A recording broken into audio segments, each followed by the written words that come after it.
Chaile time.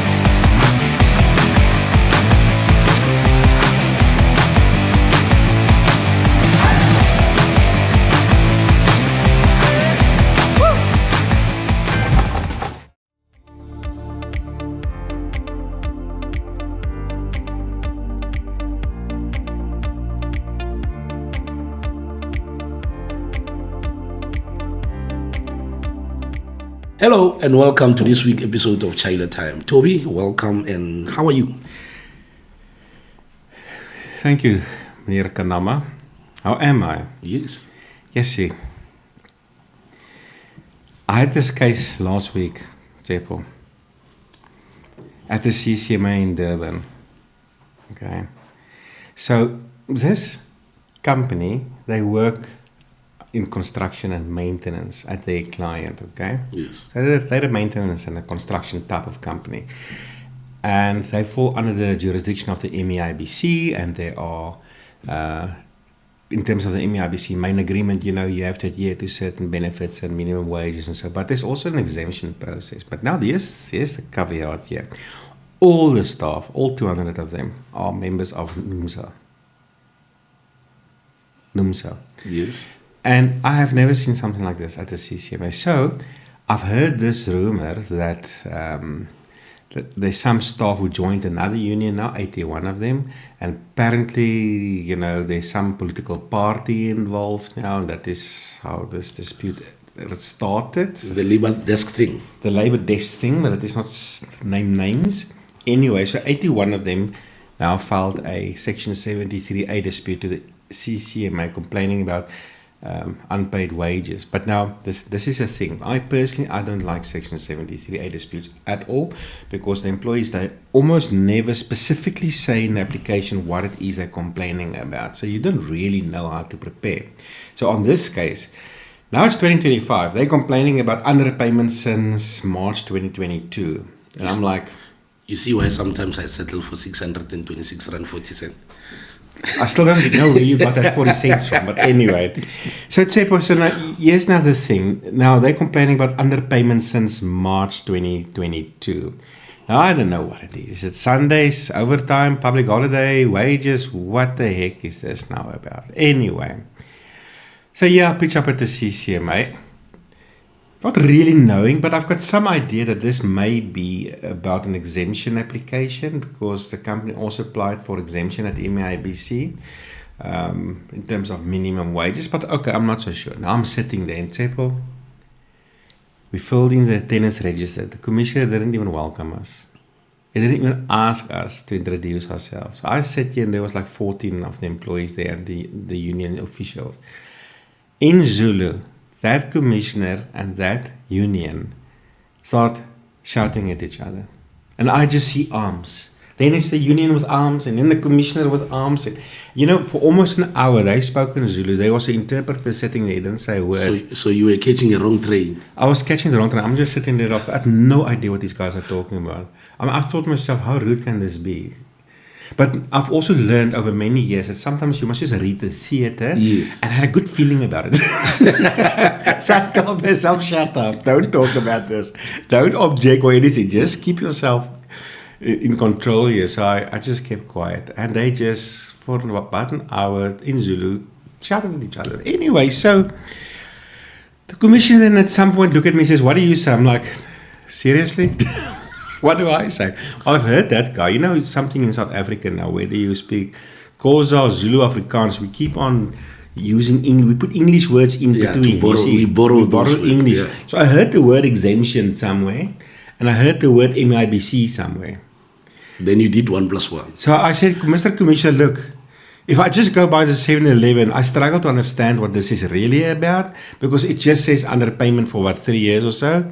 But I've heard exemption, I've heard MEIBC, so I think this got to do with the exemption application. I did prepare for exemption application also, so maybe that is what this is about. So the commission said yes. So I said, well, there had been an exemption application which was declined, but the company did applied for an appeal. Yes, the appeal application confirmation from the MEIBC. They are entertaining the appeal and they are waiting for further documentation before they will make a final decision. I said, yes, sir, do you see? Oh my goodness. He took that form and then he started screaming at them all over again. So after an hour, Then you kept quiet I again. just kept quiet. We're like, okay, no, well, it's a good feeling. So then the commissioner said, don't worry, my ruling come out in 14 days, are wasting my time. They must go to the MIBC. So, yeah, so it was obviously a jurisdictional thing. And the commissioner was probably upset because they're wasting his time, Yeah, they must go to the MIBC and subject themselves to that process. And I told them also, then finally, as we left, I said, but I just want to say one thing. The union here is now hijacking this whole process because all these staff members, they are members now of NUMSA and this union. And this help desk. NUMSA is involved in the exemption application process. Okay? Now there's this funny union, that's wasting the CCMA's time, hijacking the employer, hijacking the MIBC, hijacking NUMSA. Yeah, man, what is this now? But I can understand the commissioner's frustration because there's a serious shortages of commissioners. So Especially in Durban, eh? yeah, there is a serious because there was this one time where a commissioner had to jump the street, go to CCMA, let the people negotiate and get back to us at the MIBC. You see, it's not far from each other, those offices. But listen, also in Pretoria, sometime in the beginning of the year, it may have been end of last year, I felt so sorry. The commissioner was helping us. I think on the day it was a Section 73 dispute, And every 10 minutes she will get up. She was actually helping 3 cases simultaneously. So it happened. So now you understand where the frustration comes from. I can understand, yeah. They didn't have time for nonsense, eh? But whilst you're still there, I was in the Val yesterday also for arbitration. So I drove all the way, it's like 2 hours or 2.5 hours drive to the Val, Sasolbeck. Mm-hmm.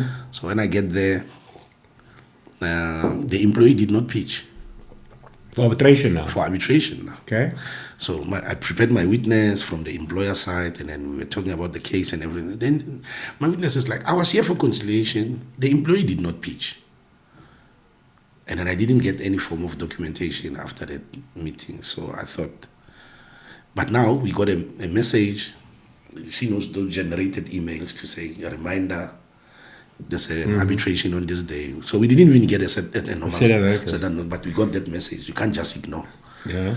And then we got there, then 30 minutes, then we got called in, fill in the register also, normal process. And then the commissioner was like, the employee did not come, but I have to now dismiss the case. And like that. Wait, there's a problem here. Then I'm like, yes, Commissioner, there's a problem. He looks at me and like, what's the problem? Then I'm like, there's no 713 form here. So he didn't actually apply for arbitration? Yes. But now the question is, how did it get to arbitration if the employee did not apply for arbitration? I was just shocked to see how possible is that. Mm-hmm.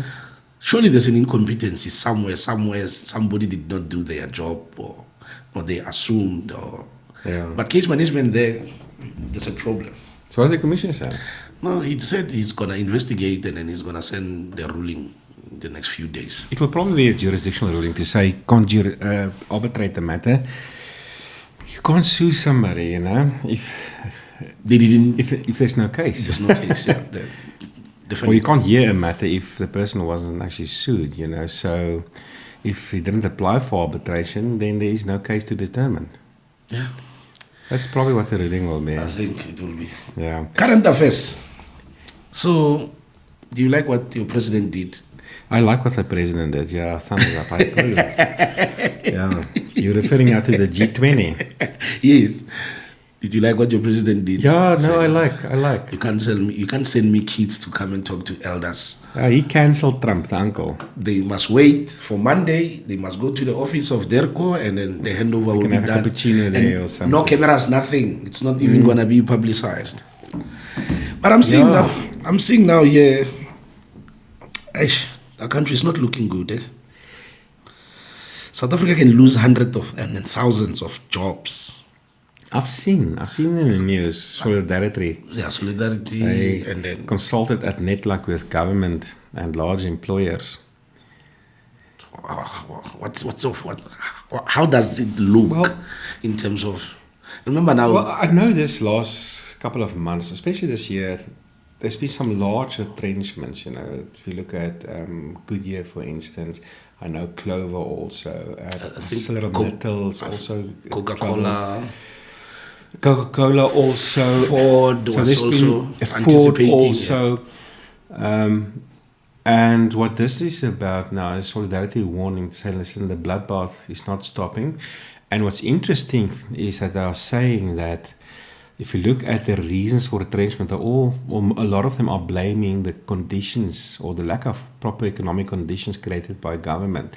And here we look at mismanagement, poor service delivery, no infrastructure as far as rail is concerned, I suppose electricity, all the common things we're complaining about, but and also the tariffs. So I'm seeing that there's a knock-on effect on just poor management of the country, and it's starting to take effect now, where companies are starting to scale down, close down.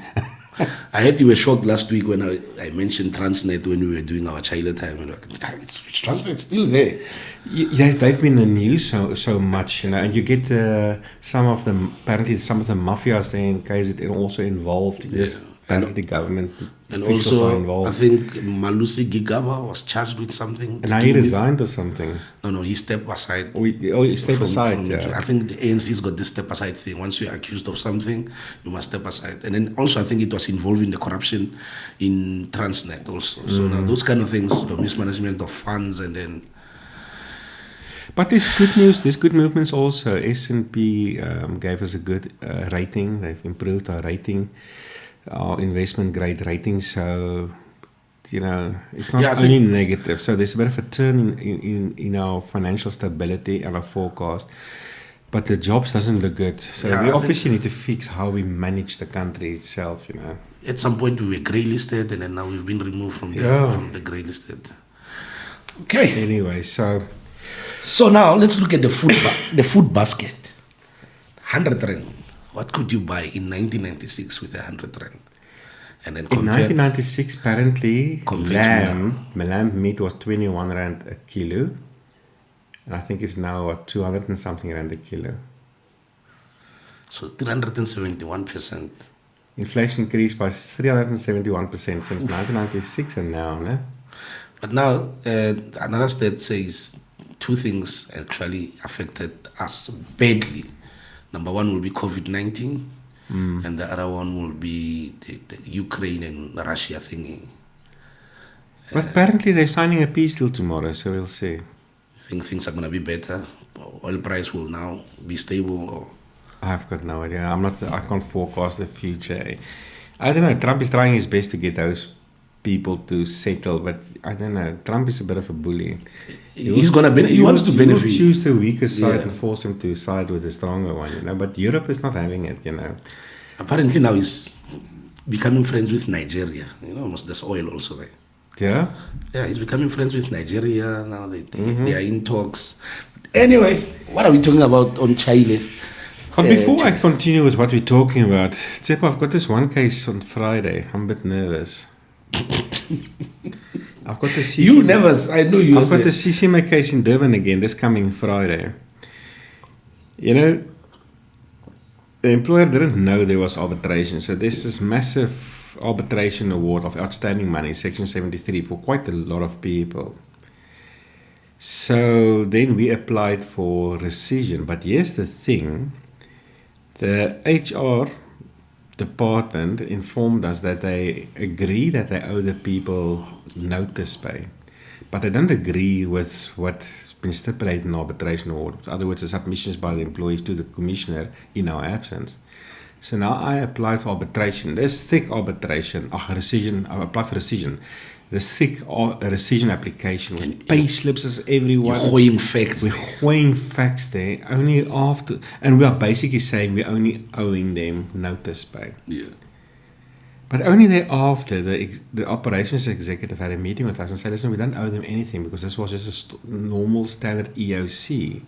Now, with a fixed term contract, notice periods does not necessarily apply. For instance, if you now get somebody from the street to come clean your yard for 2 days over a weekend, let's say a Saturday and a Sunday, so you give him a fixed term contract for Saturday and Sunday, surely he mustn't give a week notice thereafter. You see, it doesn't make sense. Yes. Why? Because there's no termination per se. It is just the expiry of the contractual term that was predetermined.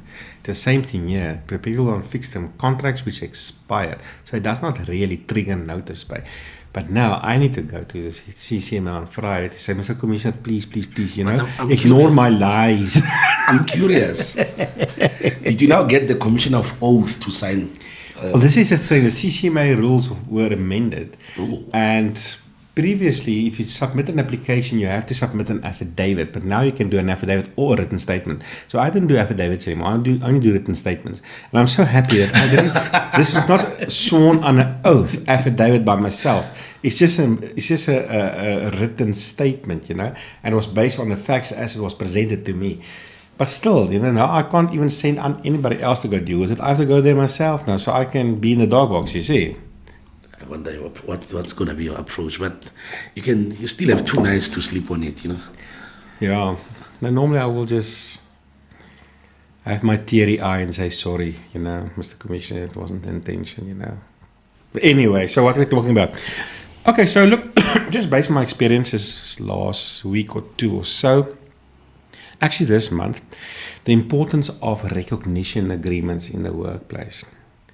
Now, a recognition agreement, for those that may not necessarily know, it is when there's a trade union in the workplace who's seeking organizational rights. Okay, so in terms of now, we're talking here about organizational rights as from Section 11 straight up to Section 26 of the Labor Relations Act. Okay, so there are basically 5 organizational rights, but then there are also rights like agency agreements and closed shop agreements, and so and those sections also deals with collective agreements, recognition agreements, and the termination of collective agreements, and so. So, a recognition agreement, a union is seeking organizational rights, and in terms of Section 21, if a union apply for organizational rights, they need to submit their registration certificate to prove that they are registered at the Department of Labor with their constitution, and, they need to submit their membership to demonstrate how many members they have, and then the employer and the union's got 30 days to come together to meet and to conclude an agreement, how the parties will exercise, the organizational rights, the logistics around the exercising of the organizational rights in the workplace. Now, the unions, they will typically deal with, from a collective bargaining perspective, they will deal with bargaining on wages or benefits or terms and conditions of employment, and they will also look at legal compliance just to make sure that the employer is complying with the law. That's in a nutshell, but obviously there's a bit more complications when the business is under the jurisdiction of a bargaining council, because then a lot of this kind of collective bargaining happens on sectoral level. But that's basically the purpose of it. But I'll just briefly today, the importance of actually entering into a recognition agreement, because something I find that employers tend to shy away from formalizing this relationship. And something interesting also, I see some unions are also shying away from actually applying to applying to conclude this recognition agreement. And I've been asking myself, I wonder why. And I realize, also again this week, I've got 2 examples here, this week. I don't want to say the name, Tsepo, but I've got this, I'm sure you've seen, I've CC'd you yesterday, I've sent a cancellation letter. Oh, I haven't read the letter, but I saw the communication. Yes, there is a union that came into one of our clients. They are a charity, an NPO. They came into the workplace, and they were a majority. Then almost all the staff joined the union, and they signed the recognition agreement. But now it's like a year and a half later, and out of 47 staff, there's only 8 members left. My friend is not going to be happy with that, eh? You know that friend of mine. I know that friend of yours. So yesterday, the stock company or the employer gave an increase to the staff, all of the staff, just unilaterally, and Yes. actually as they always do. And now the union is making they're throwing the toys out. But they didn't consult us, whatever. So I just looked at the recognition agreement, and I wrote a very nice letter to your friend, Yes. and highlighting clause 7.3, where the union membership level from amongst the total number in the represented group the bargaining unit, decreases to less than 50% plus 1, then the company shall inform the union in writing of this fact, in which case the status quo prior to granting recognition shall be reverted back to. The status quo means no organizational rights, zero, nothing. So I sent them that letter yesterday. Yeah, they're not going to respond. They're going to retaliate. Just be ready for that. But now, a quick question. Yeah. Or maybe I must let you finish. Because You could ask your question. so now, on normal circumstances, we will know that the employer won't have a union in their workplace. Okay. But when an employee is dismissed and they refer the matter to the CCMA or bargaining council, then boom, ZAMCO or something, some union will pitch up. and appear. But normally we don't challenge that. Should we challenge that or is it not wise? Well, to yes and no. Well, typically this kind of question you ask, if it was a lawyer, I typically don't challenge, because then the commissioner will take into consideration the comparative ability of the employee versus you, the employer representative, as an example. Yes. And you know what? I've never been successful in getting a lawyer chased out just because of that one fact. Because now you are educated. I was. Hey? Once I was at the road freight bargaining Yeah, council. but Sebo, you've got this sad looking face now that makes you look so uneducated and such a simple person, and that I'll also throw the lawyer out. But now you look so smart. You've got the glasses. You won't get that right now. Now you look highly intelligent. Now that you've got glasses on, you see. I'm still Maybe when I try, I must take my intelligence. glasses off, because the glasses make you look much more intelligent than you really are. But with the union, look, CCMA Rule 25 says that members of the same union can represent each other. So literally,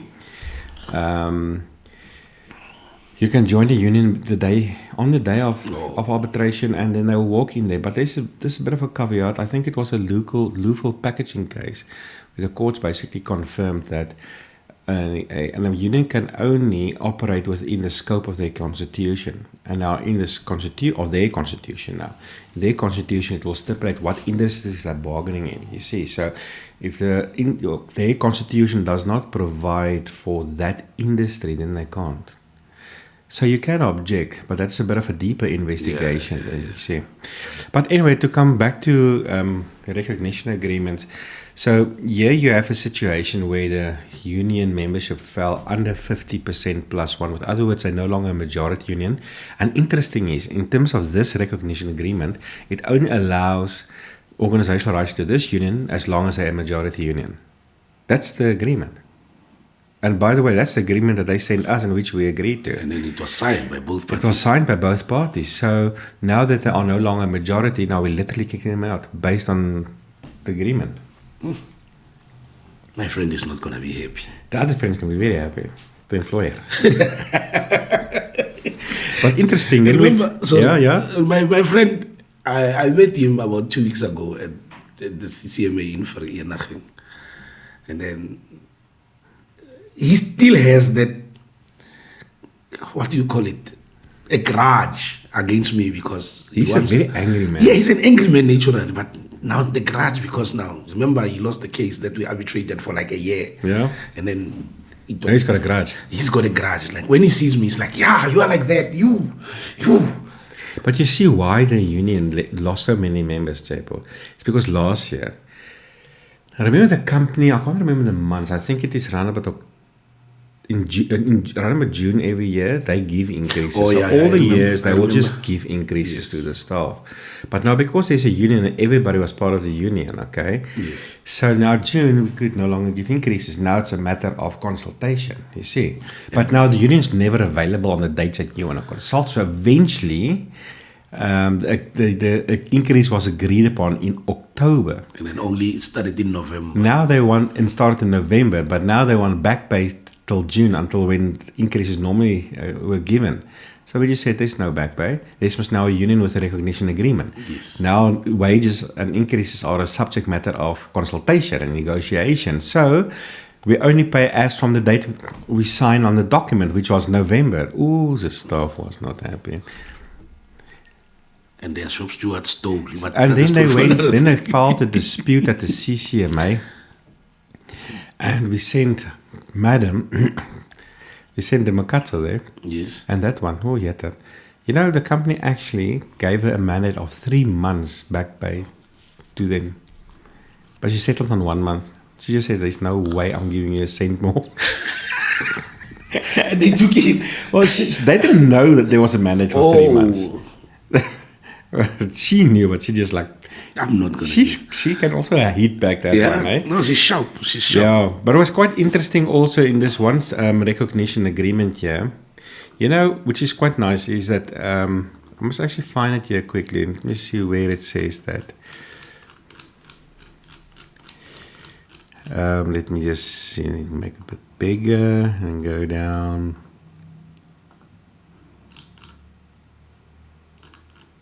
What's nice about the recognition agreement is it locks in both, especially the union, in terms of how they operate themselves in that company. So they can't just pitch up. So if there's no recognition agreement, unions typically run havoc. They have meetings when they want. The shop stewards stop their work whenever they want to deal with grievances or whatever. So a recognition agreement gives a framework, a logistical framework for the union to operate in. In other words, it's actually giving a lot of control to the employer. And this is the thing. Often, workplaces where there are no recognition agreement, you'll find employers complaining that the unions are just doing what they want. And I think this is also probably a reason why the unions don't necessarily want a recognition agreement, so that they can have the freedom to actually harass and manipulate and just do what they want, you see. But a recognition agreement actually locks people in. Now, with another union, where you got a letter last week, the union actually sent a letter saying, look, they would like to come to the workplace to have a meeting with staff during their lunch hours. Now, isn't that nice? They're asking for permission first. Yes. Right? Yes, because they can't just rock up and do what you want now. Because and disturb operations of the business. And in terms of this recognition agreement with the one we sent the cancellation letter yesterday, now, what unions often do is, now you typically, you get a dispute of right versus a dispute of mutual interest. Now, a dispute of right you can arbitrate, dismissal dispute, for instance. You have a right not to be unfairly dismissed or not to be subject to an unfair labor practice. You have a right to a minimum wage. So those kind of disputes you can actually arbitrate. But a mutual interest dispute, you can't typically go for arbitration because a mutual interest will be like, we would like to have a benefit like a pension fund. Now, the LRA or the BCA does, there's no provision that compels an employer to have a pension fund. But so that becomes a subject matter of collective bargaining. We take the cappuccinos out and try to collectively bargain with the employer. Now, if you don't succeed, then you can go to the CCMA, and actually you're starting with a process to embark on a protected strike. So there at the CCMA it will be conciliation only. So then you will discuss and continue your consultation and your negotiation.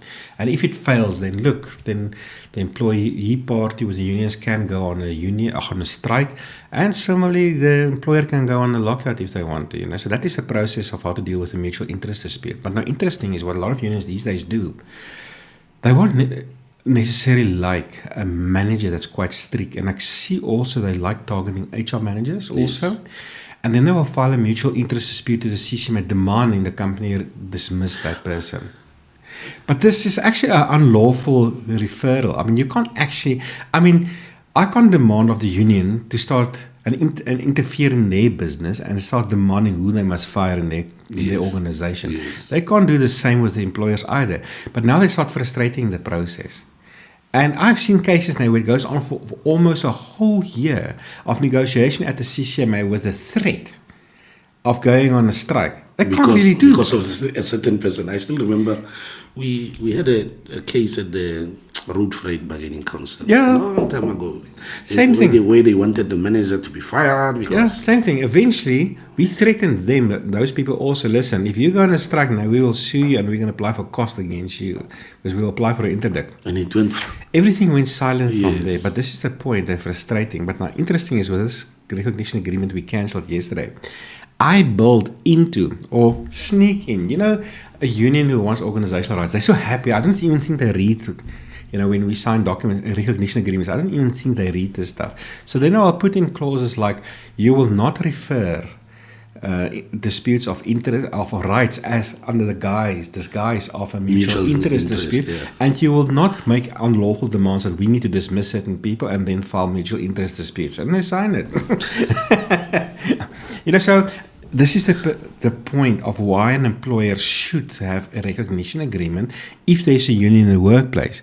The reason being, it manages this relationship and it actually locks the union in and will save you a lot of frustration. 100%. It really does. So from section 11, section 12 of the LRA, I just want to mention the 5 organizational rights. So if a union is sufficiently represented, nobody knows what a sufficiently representative union is. You're starting again with this. I know, there's this thing always floating around, anything from about 20%, but it's really circumstantial. It depends on the situation in the workplace. Yeah. So every workplace can be different, and I'll touch base quickly on the factors that the commissioner will take into consideration. If a union apply for organizational rights and they believe they're sufficiently represented, and the company said, no, we disagree with you. If they apply for arbitration, then these are the factors that they will take into consideration. But before we get there, just the 5 rights. Number 1, access to the workplace by a union official to meet with his members and to conduct elections. Number 2, deduction and payover of union subscriptions and election of trade union representatives like shop stewards. Leave for trade union activities and disclosure of information. Now, of those 5, a sufficiently representative union, they are only entitled to 3. Access to the workplace, deduction and payover of union subscriptions, and leave for trade union activities. And then obviously if you're a majority union, 50% plus 1, you'll have the right to, you're entitled to all of them. Just one comment, leave for trade union activities. A lot of companies feel or believe that when the union asks for shop stewards to go, to have some time off to attend to union training and so forth, that is not what it means. It specifically refers to office bearers. Now, what you will find sometimes is that an employee in the company who's a member of the union, they're also an office bearer. With other words, they're like an administrative clerk who do some admin for the union. Now, that person can take some time off for union training and activities, not shop stewards. It doesn't mean you can't give shop stewards off. It just means in terms of the entitlement, it's not provided for in terms of the law itself. Yeah, because there was a request like that last week. But there was a request, and yesterday I was asked again, so I just sent the email back, no, it's not going to happen. Anyway, so if a union complains at the CCM and file for arbitration to say, listen, they believe they are sufficiently represented in the company, and the company say no, these are typically the factors that the commissioner will take into consideration. Number 1, the need to avoid excessive numbers of trade unions in the workplace. Number 2, the need to minimize the financial and administrative burden on the employer. 3, the nature of the workplace. 4, the nature of the rights sought. The nature of the sector into which the workplace falls, and then the organizational history of the workplace or any other workplace of the employer. So obviously, our laws are promoting majoritarianism. So you don't want necessarily, I've been at another company the other day where there's like 5-6 unions operating in the same workspace. That can become complicated because now you bargain with the one for a certain wage or benefit and a different one with another union. It can rip a workplace apart. So, an arbitrator will take that into consideration. How many unions are there already operating in the workplace? Sometimes even 2, because I remember also at the Road Freight Bargaining Council with the comrades who went on illegal strike. There were 2 unions, but it seems like they were not seeing eye to eye. At the they won't. They wanted to join ventures, but it didn't work for them. You see, my view now, I think it can be very challenging for an employer if there are more than one union. But the employer can also use it to their advantage. And this is the thing that the uncle taught me, Uncle Trump there. You never negotiate if you don't have leverage. Now, the moment you have more than one union, the employer got leverage. You see, the one union, you only have coffee when you have meetings. The other union, when you have meetings, you have cappuccinos. You see, and then you make them eat from make them eat from your hand. So, but you target one union. So listen, you're my friend. So what are we going to do for each other? Because you know what the problem is now with the union? Is that the union is very quick to come to you to employers, listen, we want this and this and this. Please, man, we your children needs this. But the day when you want to change a shift and you want something, no, we don't do this. So if there's a second union, now you start giving the one opportunities, listen, what are we going to do for each other, you see? And maybe start working towards a recognition agreement where you lock the others out, you see? Yeah. But that can come back to bite you, because the moment there's a closed shop agreement, then they king. So you must play this game very carefully. I think we need to really look at how the ANC and the DA is doing it in the GNU to really get some tips. How do you manage the politics when there's more than one party involved? Austin Hazen gained weight. Anyway, that is it for this week. Any job reviews? I'm sure there will be job reviews, yeah. Okay. Anyway, see you next week again. Thank you very much. Have a nice one. You too. Bye-bye. Right.